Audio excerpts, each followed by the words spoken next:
Hello, everyone, and welcome to Wifey Wednesday. Thank you all so much for joining me. Today, we are talking about a subject that many of us as wives may not talk about a lot about being married, but you may feel alone. One of the most confusing experiences that may happen in marriage is being married, but may feel alone with someone that you may even live in the house with every day. I think a lot of times people may feel that getting married will solve all your problems of loneliness and feeling, fulfilled, or I'll feel complete, I'll feel whole when I'm married. But that's not always true. Marriage doesn't always cause you to feel complete or whole and all these different things. Or maybe, some people may say, well, when I get married, I'll know who I am, or he'll complete me or she'll complete me. That's not always the case. But we're going to talk about today, what do you do if you are married and maybe you are feeling alone? So I want to bring some encouragement to us as wives today. And I believe that this is going to really help us today so that we can be here for each other. So, your husband is there in the house with you. He's paying bills. He's doing everything that he's supposed to do as a husband. He's sitting right there with you. He's in a room with you. But emotionally is where you feel the disconnect. You know, you don't feel like you're being seen, or you're being listened to. You feel like you're just there alone with your own thoughts, your emotions, and your fears. Everything is you on your own. And we know that a lot of times, even with having that loneliness, that it can be really hard because it's not really being addressed. You're not able to really talk about it. So this is what we're going to talk about today. We're going to talk about what it looks like, why it happens, and how, as wives, we can respond to it, and how couples can start rebuilding. If you find yourself in this place, how can you change this? How can you start rebuilding this connection? This is what we are going to talk about today, because I want us to be encouraged. We want to come on here and be encouraged. Hey, husband, how you doing? I want us to be encouraged on here today. So let's go forward. Let's talk about emotional abandonment. Many times we look at, abandonment. When we hear the word abandonment, we believe that it just means that someone left. But we know that emotional abandonment can be, while it can happen even though you're both in the same space, you still can feel abandoned. So let's give an example of this. Maybe you're a wife and you're talking to your husband about your day, and he's not really saying anything. You might get a word or two, maybe a grunt. Maybe he's not even looking at you while you're talking, and it's almost as if you didn't say anything. He's there for his presence is concerned, but you can tell that he's not interested in anything that comes out of your mouth. He's not available in his emotions at all. So if you deal with this after time, maybe some days, months, weeks, years go by, that it can cause you to feel lonely. And it's not because, you don't have a husband, but it's because you feel that you no longer have a partner. And we know that marriage does require emotional participation, not just having somebody there physically. You have to be able to connect on an emotional basis. So let's talk about this next thing, how wives often misrepresent what's happening. So could it be that maybe in some ways we can assume that because the emotional connection isn't there, that maybe we can assume that our husbands don't care or don't love us or don't want to be with us anymore? That could it be that sometimes that's not the case? Could our husbands be dealing with, maybe he's overwhelmed or he's stressed, or could he be depressed or dealing with something that he's not talking about out loud? Because we know men are not going to sit here and say, well, babe, I had something going on at work, something happened, or I've been feeling like I'm not doing what I need to do as a man. And we know all men aren't going to come and just bare their soul to us as wives all the time. Women, we are more vocal with our feelings and our emotions. All men aren't like this. So could it be that we're assuming that he's feeling something that he may not be feeling? But the reason why we're assuming these feelings is because we don't have anything else to go on. So, could it, let's just give an example. Maybe let's say your husband has this job, and maybe at his job he could be losing his confidence at work. So he's starting to withdraw. He's not talking as much, and he wants to spend more time by himself. So as wives, they may feel like, okay, so he's rejecting me. He doesn't want to be with me anymore. Maybe he doesn't want to be married to me anymore. But really, he's struggling on the inside. So here it is. Not only do you feel misunderstood, then he feels misunderstood as well. So here it is. We have two people who feel misunderstood. As a wife, you feel abandoned. And as a husband, he feels unsupported. But the problem is the communication. He's not saying anything to her. She's not saying anything to him. So the problem really is the lack of communication. No one is saying what's going on. So a lot of times in our marriages, the problem is the lack of communication, not knowing how to communicate properly. And because the communication isn't there, then this is where the assumptions come in at. Do you know many people assumptions can destroy a marriage? Do you know that assumptions are so powerful, they can destroy a marriage?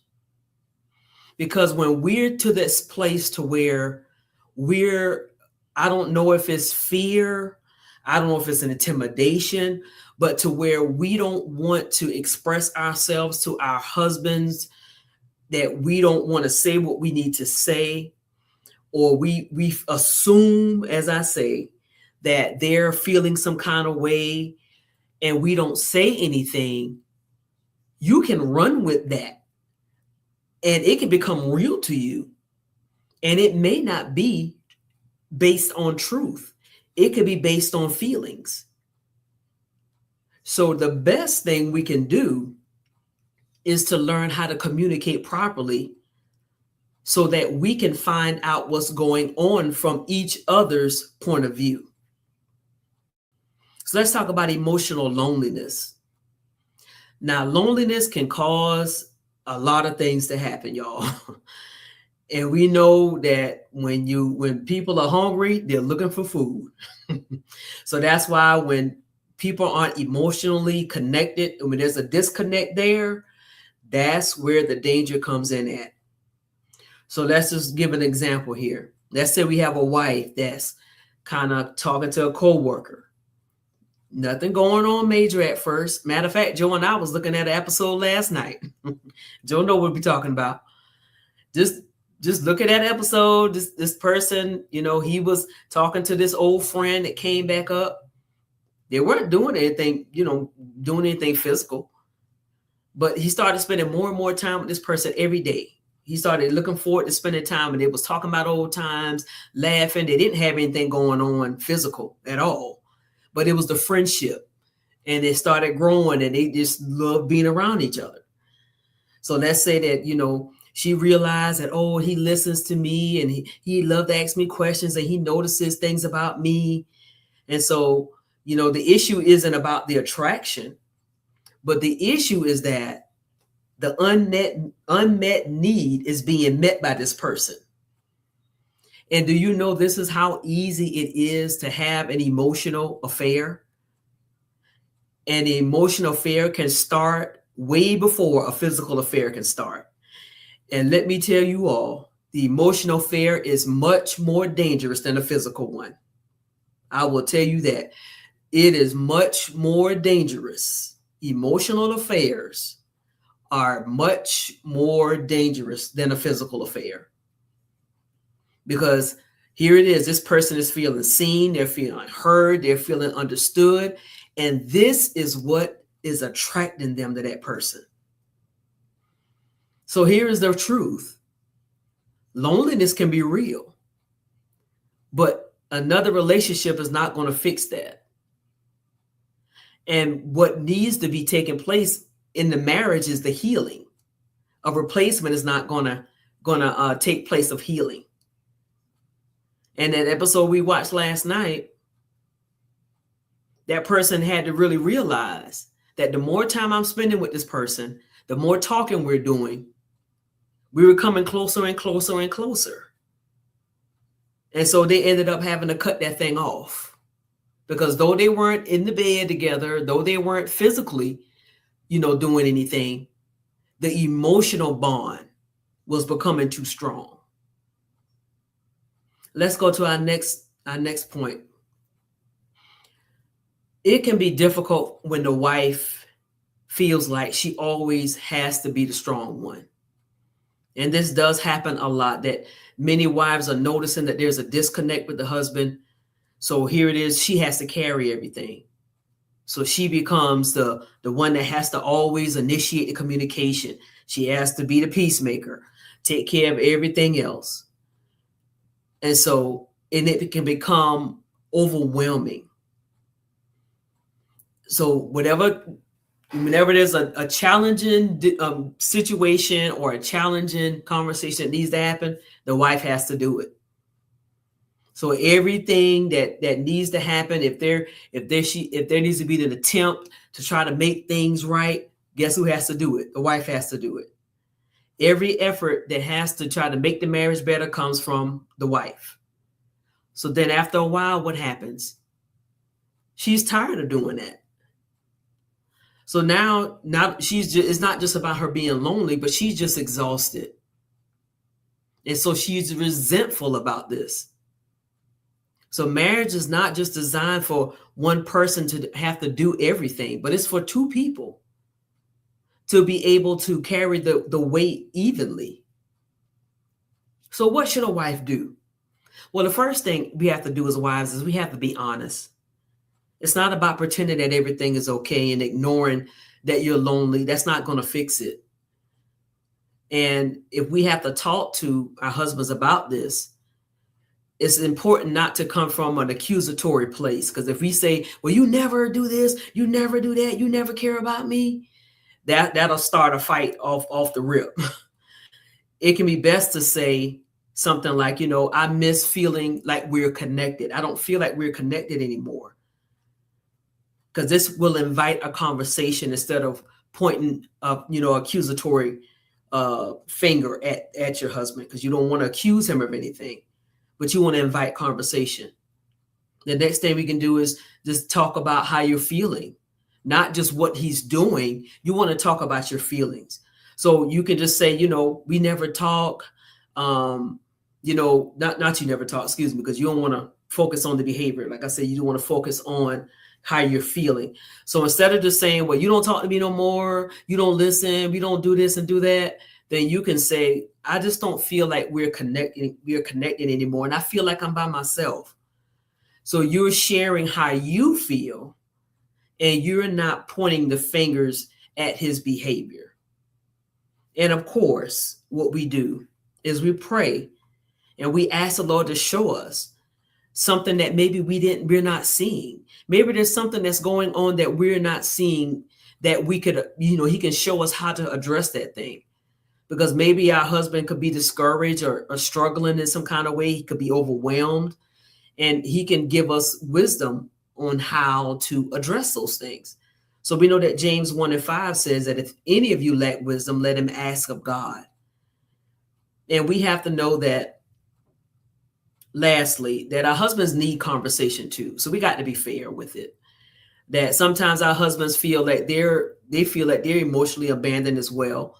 And they may not express everything the way we do, but they want respect and, to be connected and emotional safety, just like we as wives do. They want to feel appreciated as well, because marriage is healthiest when both husband and wife want to know how can, how do you think our marriage is going?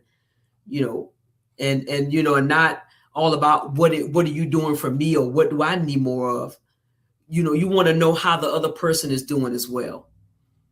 So in my closing, if you're a wife today, maybe you're feeling lonely or you want to know something, feeling lonely doesn't automatically mean that your marriage is over. We all go through hills and valleys in marriages, and we have different seasons of marriages. How you doing, woman of God? So we all have those times that we go through different things in our relationship. So it's nothing to be embarrassed or to feel bad about, because we all have things that go on in our relationships. But it's not something to be ignored. We don't have to bury it. We don't have to pretend it's not happening. But we shouldn't allow it to come to a place to where it turns into bitterness. We need to address what's going on and pray about it and talk about it and work through it. Because we have to remember that, emotional connection, it can be rebuilt when both people become willing to engage again with one another. And we know Ecclesiastes 4:9 says, two are better than one because they have a good reward for their labor. And God never intended for marriage to be two people living two separate lives under the same roof. But he wants marriage to be what? A partnership, a friendship, intimacy, a connection. So I thank you all for joining me for Wifey Wednesday. And I hope that this was an encouragement to you, that if you're feeling lonely in your marriage, you're not by yourself, that things can change and you can get back on the right track.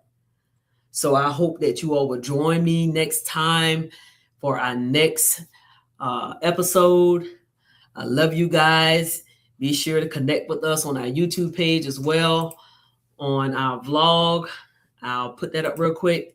Join us on our YouTube channel, Joe and Yo. And you can join us as we do real life together. So we love you guys, and we hope to see you all on the next one. Bye.